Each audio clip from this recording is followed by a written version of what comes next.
তৃতীয় টি-20 দুর্দান্ত বোলিংয়ে দক্ষিণ আফ্রিকাকে উড়িয়ে ২-১ ব্যবধানে সিরিজে এগিয়ে ভারত। হ্যালো, আমি খাইরুল এবং আমার চ্যানেলে আপনাকে স্বাগতম। ঠান্ডা ধর্মশালার রাতে গরম পারফরম্যান্স উপহার দিল টিম ইন্ডিয়া। রবিবার এইচপিসিএ স্টেডিয়ামে তৃতীয় টি-20তে দক্ষিণ আফ্রিকাকে ৭ উইকেটে হারিয়ে ৫ ম্যাচের সিরিজে ২-১ ব্যবধানে এগিয়ে গেল ভারত। এই জয়ের ভিত্তি গড়ে দেয় ভারতীয় বোলারদের অসাধারণ পারফরম্যান্স, যার সামনে কার্যত অসহায় হয়ে পড়ে প্রোটিয়ারা। টসে জিতে প্রথমে ফিল্ডিং করার সিদ্ধান্ত নেন ভারতীয় অধিনায়ক সূর্যকুমার যাদব, আর সেই সিদ্ধান্ত যে কতটা সঠিক ছিল তা শুরু থেকেই স্পষ্ট হয়ে যায়।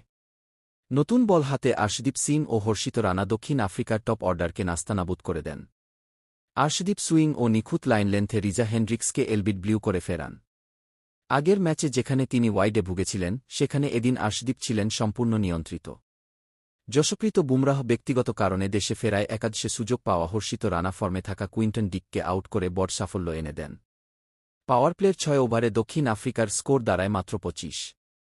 এরপর হার্দিক পান্ডিয়া এসে ট্রিস্টান স্টাবসকে আউট করে নিজের ১০০তম টি-২০ উইকেট পূর্ণ করেন। একের পর এক উইকেট পড়তে থাকে, শিবম দুবে ও বরুণ চক্রবর্তীরাও গুরুত্বপূর্ণ ভূমিকা নেন। দক্ষিণ আফ্রিকার হয়ে একমাত্র লড়াই করেন অধিনায়ক এইডেন মার্করাম। ৪৬ বলে ৬১ রান করে তিনি দলকে কিছুটা সম্মানজনক অবস্থায় পৌঁছান। শেষদিকে কুলদীপ যাদব, যিনি অক্ষর প্যাটেলের অসুস্থতায় সুযোগ পান, শেষ ২ উইকেট তুলে নিয়ে সফরকারীদের ইনিংস গুটিয়ে দেন ১১৭ রানে। এটি এই মাঠে দক্ষিণ আফ্রিকার সর্বনিম্ন টি-২০ দলগত স্কোর। জবাবে ব্যাট করতে নেমে ভারত শুরু থেকেই আক্রমণাত্মক মেজাজে ছিল। অভিষেক শর্মা লুঙ্গি এনগিদিকে বিশাল ছক্কা মেরে ইনিংসের সুর বেঁধে দেন। অভিষেকের ৩৫ ও শুভমন গিলের ২৮-এর সাহায্যে পাওয়ার প্লেতেই তুলে নেন ৬৮ রান। এরপর তিলক ভার্মা অপরাজিত ২৬ রান করে সহজ জয় নিশ্চিত করেন। ১৬ ওভারেই লক্ষ্য ছুঁয়ে ফেলে ভারত, আর ধর্মশালার দর্শকরা উপভোগ করেন একতরফা ভারতীয় আধিপত্যের রাত। খেলাধুলার সবশেষ রোমাঞ্চকর খবর পেতে এখনই